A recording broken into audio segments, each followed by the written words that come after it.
박근혜 대통령이 지난주 목요일 제10차 아시아 유럽 정상회의에 참석해서 한국도 우리나라도 에볼라 발병 지역에 의료진을 파견하겠다고 밝혔습니다.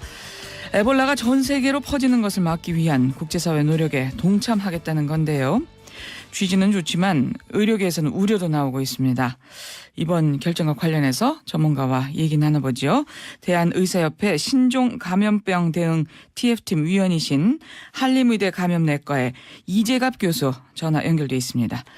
교수님 나와 계시지요? 네, 안녕하세요. 안녕하세요. 자, 에볼라 발생국에 한국 의료진을 파견하겠다. 이 소식 듣고 제일 먼저 어떤 생각 드셨어요? 네, 현재 지금 그쪽에 이제 의료진이 많이 부족하고 의료 시설들이 부족한 상황에서 계속해서 지금 에볼라가 확산되고 있기 때문에요. 일단은 의료진을 여러 세계 각국에서 보내는 거는 당연히 맞다고 생각을 하고 있습니다. 예, 의료진을 파견하는 거는 맞는 일이다. 예. 네. 근데 좀 걱정되는 점도 많으시다고요? 예, 지금 뭐 민간에서 자원에서 가도록 좀 하고 있는데 예. 지금 우리나라에서 그만한 준비가 잘 돼 있는가에 대한 부분에 있어서는 고민을 좀 해야 될 것 같거든요. 그러니까 실제로 그쪽에 이제 방역 장비를 충분히 보낼 수 있는지 여부, 또한 두 번째는 실제로 이제 감염자가 발생할 수도 있는데 환자가 발생했을 때 우리나라에서 어떻게 대응할 것인가에 대한 시나리오를 제대로 가지고 있는가에 대해서는 고민을 좀 해봐야 될 것 같습니다. 예, 그래요. 그 현지에서 의료진이 감염된 경우가 꽤 많이 있다고 지금 보도가 되고 있는데, 그러니까 이에 네. 대한 좀 대비가 철저하게 필요하다 이런 말씀이신 거죠? 예, 맞습니다. 예. 예. 구체적으로 어떤 준비를 해야 될까요? 첫 번째는 그러니까 제 의료진들에 대한 교육이 필수입니다. 그래서 일단은 미국 같은 경우도 이제 훈련이 잘 됐다고 생각했던 간호사가 2명이 발생했던 사례도 있기 때문에 예. 실제로 파견된 의료진들이 이런 에볼라병을 잘 진단하고 치료하고 또한 감염 관리 잘할 수 있는 능력이 있는지에 대해서 사전에 교육이 좀 충분히 필요할 것 같고요. 예. 두 번째는 이제 그런 환자가 발생했을 때 실제로 우리나라로 이송할 건지 아니면 미국이나 그런 국가로 이송할지에 대한 부분도 중요하고 또한 그런 환자가 발생했을 때 좀 우리나라의 치료제가 확보가 되어 있지 않거든요. 예. 그래서 치료제 확보는 어떻게 할 건지에 관한 부분들도 심각한 논의가 필요합니다. 예, 그렇군요. 좀 한 가지 짚어보면 말이죠. 그러니까 네. 지금 국경 없는 의사회 같은 경우는 이 방역복을 입고 벗고 뭐 소독하고 폐기하고 이런 훈련에만 한 2주 정도 실시를 한 다음에 파견을 한다고 하더라고요. 네, 그렇습니다. 예. 네. 굉장히 지금 여러 가지 안전장치를 단단히 마련을 한다는 그런 뜻이겠죠. 네, 예. 예. 근데 우리도 당연히 그런 교육이 좀 필요하겠네요. 예, 그렇죠. 왜냐하면 지금 미국에서 간호사 2명 발생한 것도 아마도 그 방역복을 입는 과정 중에서 예. 아마 바이러스가 이제 노출되면서 감염이 됐을 거로 지금 생각을 하고 있는 상황이거든요. 그러니까 방역복을 갈아입는 과정에서 환자의 뭐 그 침이나 뭐 땀이나 이런 것들이 피부로 옮겨 붙으면 감염이 된다 이런 말씀이신 거죠? 예, 저 방역복을 벗다가 만약에 방역복 주변에 묻어있는 환자의 타액이 나한테 이제 묻게 되면 그러면서 전혀 감염이 될 수 있다는 그런 얘기들이 있어서 예. 그래서 일단은 방역복을 어떻게 잘 입느냐 그리고 또 잘 벗느냐가 또 중요한 문제일 것 같습니다. 예. 그러니까 지금 미국의 2차 감염은 그런 증세들이 여러 가지로 그런 점들이 좀 의심이 되고 있다 하는 말씀이시고요. 자, 네. 그리고요. 지금 또 미국에서도 보면 이 라이베리아에서 환자를 돌보다가 감염된 의사가 있었잖아요. 네. 그리고 본국으로 이송하는 것도 찬반 논란이 아주 뜨거웠죠? 네, 그렇습니다. 그래서 그때 당시에 이제 그 환자가 와서 의료진이나 또는 다른 사람에 감염돼서 미국 내에서 큰 아웃브레이크를 일으킬 수 있는 거에 대한 우려 때문에 반대하는 사람들도 상당히 많았지만 미국 CDC하고 미국 정부에서 단호하게 우리나라에서 파견한 사람이 또한 감염됐으니까 당연히 우리가 치료해야 된다는 생각을 가지고 데리고 왔었거든요. 예. 그거에 필요한 비행기도 상당히 비용이 됨에도 불구하고 보내서 에어 앰뷸런스를 보내서 환자를 이송해 왔었는데 그러니까 그러한 부분들도 우리나라에서도 참조해야 되고 또한 그렇게 해야 된다고 생각을 하고 있습니다. 네. 그러니까 만에 하나 그런 일이 생겼을 경우에 어떻게 할 건지 미리 딱 정해놓고 가야 된다 이런 말씀이시군요. 네, 맞습니다. 예. 네, 그런 준비가 없이 보냈다가 만약에 환자가 실제 발생했는데 한국으로 이송이 필요함에도 불구하고 여론이 만약에 그런 환자들은 우리도 위험하지 않아 이런 여론 때문에 그런 그 발병자를 그냥 그 국가에 둔다든지 한다면 예. 봉사하러 간 사람 입장에서는 정말로 국가가 버린다는 생각밖에 안 들 수밖에 그렇죠. 없거든요. 예, 그렇군요. 그러니까 그런 것들도 논의가 좀 필요하다. 그리고 사실 이 의료 시설을 제대로 갖춘 전용기도 필요할 것 같아요. 국내로 이송해오는 문제도 간단치 않죠. 예, 그래서 지금 국내에 이제 이런 에어 앰뷸런스가 있는 건 아니고요. 예.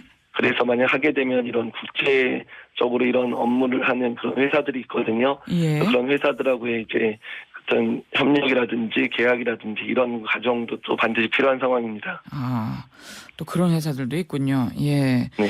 국내로 이송을 했다고 해도 어디서 치료할지 이 병성이나 의료 시스템은 제대로 갖춰져 있는 걸까요? 예전에 이제 신종플루 유행 이후에 이제 국가에서 어떤 격리 전용 병상들을 꾸렸거든요. 예. 그래서 이제 각 시도별로 한 5명에서 10명 정도 환자가 입원할 수 있는 시설들은 가지고 있습니다. 근데 다만 의료진이 아직까지 에볼라를 실제로 경험해서 치료해 본 적이 없기 그렇죠. 때문에 어떤 환자가 이송됐을 때 이런 그 환자를 치료하는 부분에 있어서도 이미 치료 경험이 있는 미국이나 스페인 또는 현지의 도움을 받아서 환자를 치료할 수 있도록 이제 또 준비를 또 해야 될 것 같습니다. 예. 그러니까 만약에 환자가 발생했다고 하면 어떤 격리 병상이 꼭 필요한 거죠. 격리돼서 네. 치료를 해야 되는 거죠. 네. 예. 네. 근데 그런 에볼라를 볼 수 있는 격리 병상이 지금 마련이 돼 있다는 말씀이신가요? 국내에도? 예, 마련은 되어 있습니다. 예. 아, 그렇군요. 예. 치료제의 경우는 어떤가요? 지금 뭐 GMAB이라고 하죠. 저희가 네. 보도를 통해서 좀 들었는데 실험 단계라면서요. 어느 정도 효과가 있는 건가요? 예, 지맵은 그때 이제 미국에서 감염됐던 의사와 그 의료 인력 2명이 이제 치료했을 때 그 2분 같은 경우는 이제 치료 효과를 받고 스페인에서는 이제 치료를 했지만 사망했었던 경험이 있습니다. 그런데 동물 실험에서는 상당히 효과가 좋다고 알려져 있어서 일단은 현재로서는 가장 이제 그 후보가 되는 가장 치료 효과가 좋을 것으로 예상되는 가장 좋은 후보가 되는 물질이거든요. 예. 그런데 다만 지금 현재 그 시험적으로만 생산이 돼 있어서 양이 상당히 부족한 상태입니다. 그래서 국가별로 이제 그거를 이제 비축하려고 노력은 하고 있는데 현재 양이 많지 않아서 국내에서는 아직 그거를 비축하고 있지 못하거든요. 아, 국내에서 그것도 전혀 한 가지 확보된 게 문제입니다. 없고요. 예, 우리나라 가지고 있지 않습니다, 아직. 예. 만약 우리가 파견을 한다고 하면 이건 반드시 또 확보를 해야 되지 않을까요? 네, 그렇죠. 도저히 환자가 발생할 수 있는 가정 안에서 이런 치료제를 확보할 수 있는 노력을 외교적으로 당연히 해야 됩니다. 아, 그러면 지금 국제적인 구호 노력에 저희가 동참을 하는 건데 말이죠, 우리나라가. 네. 그러면 이렇게 해서 만약에 의료진이 파견될 경우에는 치료제를 요청하며 우선적으로 확보하도록 어떤 무슨 국제적인 합의 같은 게 있습니까? 그런 부분에 대한 언급이 없어서 그러니까 앞으로 이제 해야 될 부분이긴 하거든요. 근데 이제 환자가 발생했던 국가들에 대해서는 뭐 스페인도 GMAB을 구해서 환자 치료했었던 걸 봐서는 어떻든 간에 그런 문제가 발생했을 때는 외교적인 노력을 한다면 약을 구할 수 있지 않을까 정도로 측만하고 있지 확실하게 그런 부분에 대한 보장이 됐는지는 저희도 알 수는 없습니다. 아, 그렇군요. 예. 자, 지금 뭐 추가 감염자가 생길 우려에 대해서도 좀 미국은 아주 대단한 것 같은데요. 자, 뭐 감염 경로를 차단할 수 있는 어떤 그런 예방 교육이나 뭐 이런 체계 같은 것도 좀 제대로 갖춰 있다고 보세요? 어떻게 보세요? 일단은 이제 뭐 그런 환자를 봐야 되는 국가에서 운영하는 격리병상에 있는 병원들은 어느 정도 교육이 됐다고 보고 있습니다. 그런데 실제로 이제 환자가 처음으로 이제 진단이 되거나 또는 의심을 받는 곳들은 작은 병원들이나 동네 그렇죠. 병원일 가능성이 높은데 그렇죠. 그런 의료 일선들에 대해서는 아직까지 교육이 충분하지 않거든요. 예. 그래서 의료 일선 현장 또 환자를 처음으로 대면할 수 있는 그런 그 진료기관에 대한 교육들도 빨리 선행돼야 될 것 같습니다. 예, 그렇군요. 자, 박사님, 지금 에볼라 발병 상황 좀 소강 상태 접어든 게 아니냐 이런 분석도 있던데 어떻게 보세요? 그러진 않고요. 지금 기니나 라이베리아, 시에라리온은 아직도 급격히 확산하는 중이고요. 다만 이제 여행에 의해서 발병했었던 나이지리아나 세네갈 같은 경우는 이제 유행이 종식됐다고 보고는 하고 있거든요. 예. 그렇지만 이제 발원지에 해당된 3개국이 아직도 계속 확산되고 있어서 다른 국가로 다시 또 퍼져나갈 수 있는 가능성은 또 배제할 수 없습니다. 아, 그러면 지금 국내에까지 에볼라가 옮겨올 가능성은 어느 정도라고 보세요? 있다고 보세요? 다만 이제 그 3개국이 우리나라 교류가 많지 않은 국가여서 우리나라에 직접적으로 들어올 가능성이 많지는 않지만요. 서아프리카 3개국이요. 예. 예. 근데 다만 서아프리카 3개국 외에 우리나라랑 교류가 많은 국가들에서 만약에 발생이 시작된다면 우리나라도 이제 안전하다고 보장할 수는 없기 때문에 예. 계속해서 확산 속도들을 봐가고 또 여러 국가에 퍼지는 상태를 보면서 우리나라의 대응 단계 수위를 조절해야 될 것 같습니다. 예, 그렇군요. 지금 현재 우리 방역 체계는 잘 돼 있다고 보시는 건가요? 지금까지는 어떻든 간에 좀 중간중간에 잘못이 있거나 조금 구멍이 보이는 듯 했지만 그러면서 열심히 지금 갖춰지고 있어서 현재로서는 어쨌든 최선을 다하고 있는 것으로 생각은 됩니다. 예. 다만 아직까지 환자 발생을 안 했기 때문에 또 환자를 실제로 본 적이 없기 때문에요. 그러니까 미국 같은 상황이 발생할 수도 있기 때문에 지금보다 더 대응 상태를 좀 더 잘 점검하고 준비를 더 열심히 해야 될 것 같습니다. 예. 자, 지금 의료진 민간 자원자를 중심으로 의료진을 꾸릴 거라고 하는데 어떻게 보세요? 선뜻 제가 가겠습니다. 자원하는 분들 많으실까요?